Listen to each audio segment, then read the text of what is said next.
नमस्कार, हांव सरितास गोवन रेसिपीन तुमकां सगळ्यांक माये मोगाचो येवकार। आज आमी करूया हरव्या मिरसांगाचो दाळीचो रोस। अर्ध कप तोरची दाळ कुकरान हांवें शिजोवन घेतल्या। रोस आमी फोडणेक घालुया। ताच्या खातीर गॅसार हांवें आयदन तापत दवरला। तातूंत हांव 1 चमचो तेल घालता, अर्धो चमचो सासवां घालता। सासवां तडतडली तशी तातूंत हांव हिंग घालता,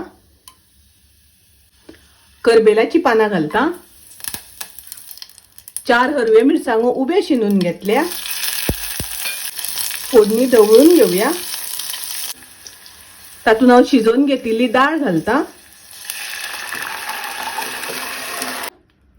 ढवळून घेऊया आनी मिरसांगो मातशे शिजपाक दिवया। तुमकां जाय जाल्यार हातूंत 1 टोमॅटो बारीक शिनून घातल्यार जाता। दाळीचो रोस करपाक मिरसांग वांटून घेऊया। ही हांवें अर्द वाटी सोय घेतल्या। पाव चमचो घालता हळदीची पावडर, अर्धो चमचो घालता कोथमिरेची पावडर, थोडीशी आमटाण घालता वाटपाक। हातून उदक घालून बारीक वाटून घेऊया। ग्राइंड केल्या ती मिरसांग घालता, थोडेशे उदक घालता, मिक्स करून घेऊया, ढवळून घेऊया। तातून घालता चवी पुरते मीठ,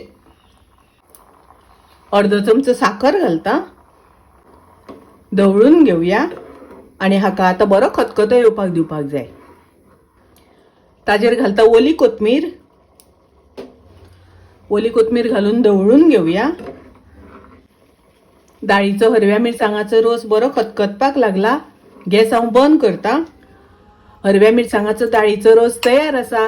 खूप रुचीक लागता, टेस्टी लागता। तुम्ही नक्की करात। रेसिपी आवडली जाल्यार लाईक करा, शेअर करा, तशेंच माझ्या चॅनलाक सबस्क्राईब करात। परत मेळूया अशीच एक रेसिपी घेऊन। तोपर्यंत मस्त खायत, स्वस्त राहात। देव बरे करू।